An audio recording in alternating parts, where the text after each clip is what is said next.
આગામી સમયમાં દિવાળીના તહેવારો આવી રહ્યા છે અને દિવાળીના તહેવારો નિમિત્તે કોઈ અણબનાવ ન બને અને લોકો શાંતિપૂર્ણ માહોલમાં દિવાળીના તહેવારો મનાવી શકે તે માટે અત્યારે ધાનેરા પોલીસ કડક મિજાજમાં જોવા મળી રહી છે. Dhanera police inspector Shri M J. Chaudhary સહિત તેમની ટીમ 27 લાખના દારૂ સાથે 51 લાખ કરતાં વધુનો મુદ્દામાલ જપ્ત કરવામાં આવ્યો છે. ધાનેરા પોલીસે ધાનેરાની નેનાવા ચેકપોસ્ટ પરથી એક આઈસર ટ્રકને ઝડપી તેની તલાશી લેતા તેમાંથી દારૂની 63 પેટી મળી આવી હતી. 2232 બોટલ હતી.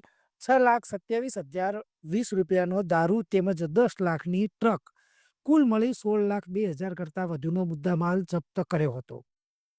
તો તે બાદ રાજસ્થાન તરફથી આવી રહેલી ટ્રકની તલાશી લેતા તે ટ્રકમાંથી પણ 4,488 જેટલી દારૂની બોટલો મળી આવી હતી, જેની કિંમત હતી 20,86,000.